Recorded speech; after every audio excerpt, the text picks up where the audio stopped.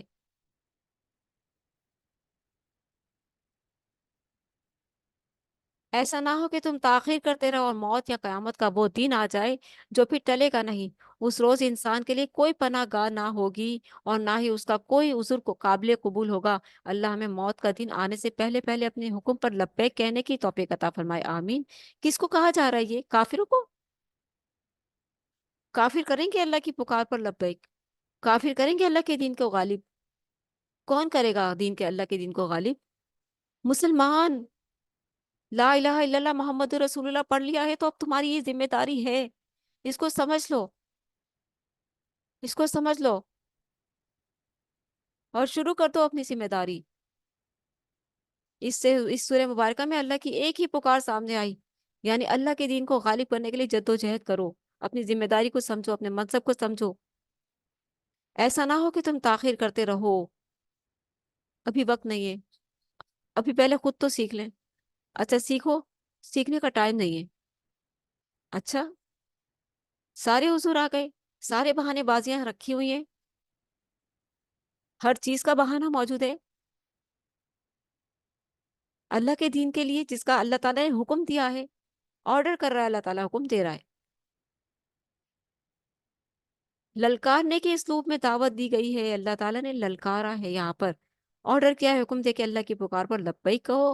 اور اس سورہ مبارکہ میں اللہ کی ایک ہی پکار سامنے آئی، یعنی اللہ کے دین کو غالب کرنے کے لیے جد و جہد کرو اور اپنا روب برقرار رکھو۔ کوئی تم پر ظلم کرے تو بدلہ بھی لے سکتے ہو اتنا ہی، اور اپنا روب بھی برقرار رکھو۔ ایسا نہ ہو کہ تم تاخیر کرتے رہو اور موت یا قیامت کا وہ دن آ جائے جو پھر ٹلے گا نہیں۔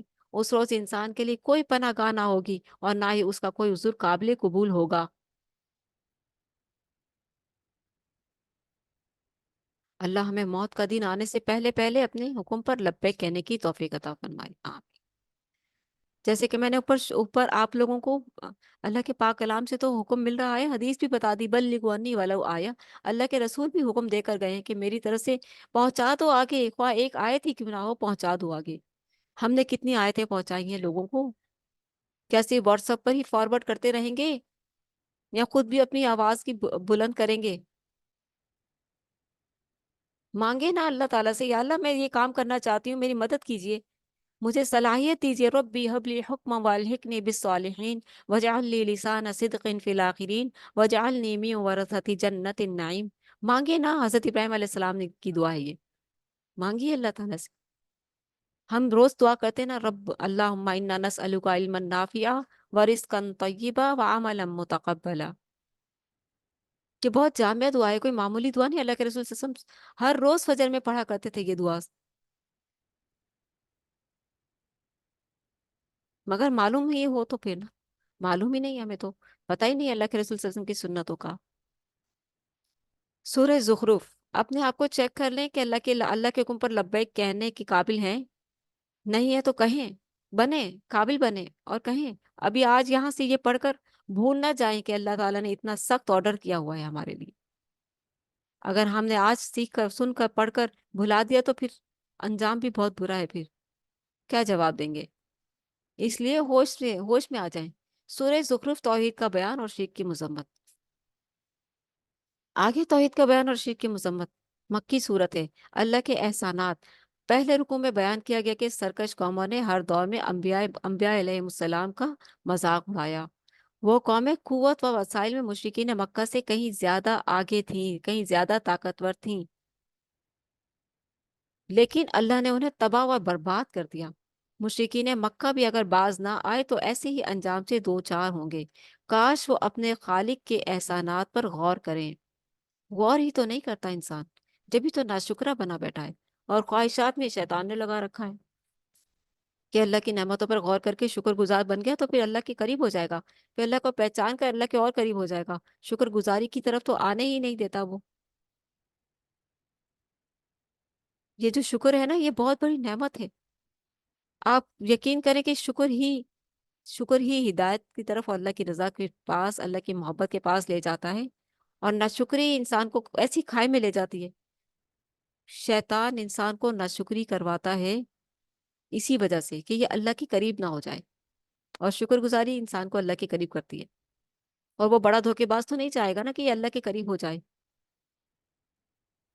تو اس بات کو سمجھیے کہ سرکش قوموں نے ہر دور میں انبیاء کا مذاق اڑایا۔ وہ قوم قوت و وسائل میں مشرکین مکہ سے کہیں زیادہ آگے تھی، لیکن اللہ نے انہیں تباہ و برباد کر دیا۔ مشرکین مکہ بھی اگر باز نہ آئے تو ایسے ہی انجام سے دو چار ہوں گے۔ کاش وہ اپنے خالق کے احسانات پر غور کریں۔ انہوں نے زمین کو اللہ نے زمین کو انسانوں کے لیے بچھونا بنا دیا تاکہ سہولت سے اس پر آباد ہوں۔ کتنی بڑی نعمت ہے نا زمین۔ پھر قدرتی راستے بنا دیے تاکہ لوگ اپنی مطلوبہ منزلوں تک پہنچ سکیں۔ آسمان سے پانی نازل فرمایا اور پانی سے کیسی کیسی نباتات پیدا فرمائی۔ جو اللہ مردہ زمین سے نباتات نکال سکتا ہے، مردہ زمین کو زندہ کر سکتا ہے، وہ تمام انسانوں کو بھی مرنے کے بعد دوبارہ زندہ کرے گا۔ اس کے لیے کچھ بھی مشکل نہیں۔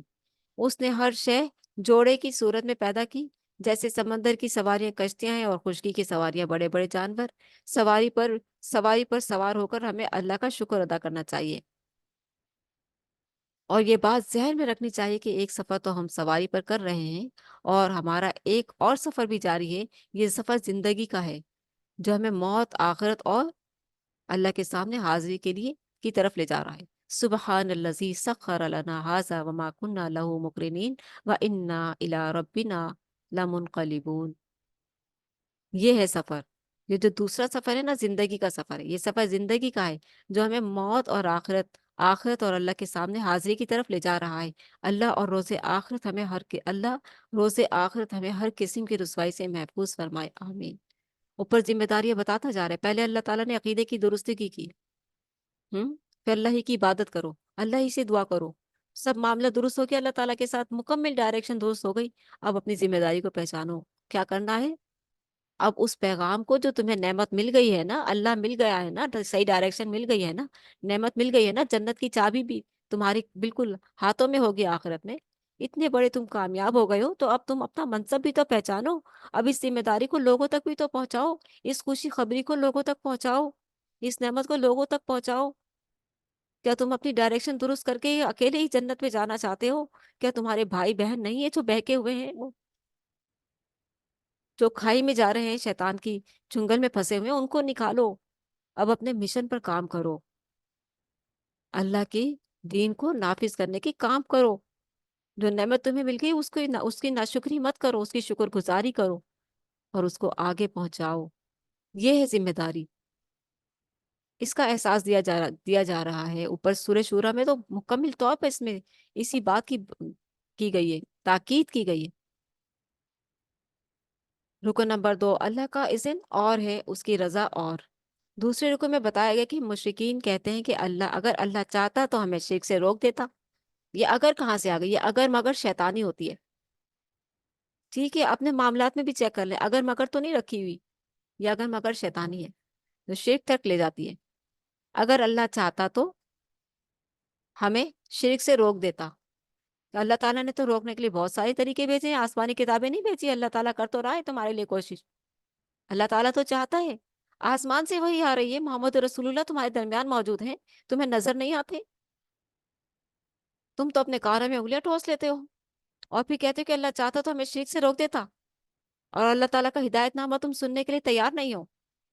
جو نبی علیہ الصلوۃ والسلام سنا رہے ہیں، پکار پکار کر تمہیں سیدھے راستے کی طرف بلا رہے ہیں، اور تم اپنے کانوں میں انگلیاں ٹھوس لیتے ہو اور غل مچاتے ہو اور اللہ سے شکوہ بھی کرتے ہو کہ اگر اللہ چاہتا تو ہمیں شرک سے روک دیتا۔ یہ شکوہ تو بنتا ہی نہیں ہے تمہیں، جھوٹے ہو تم، جھوٹے ہو تم۔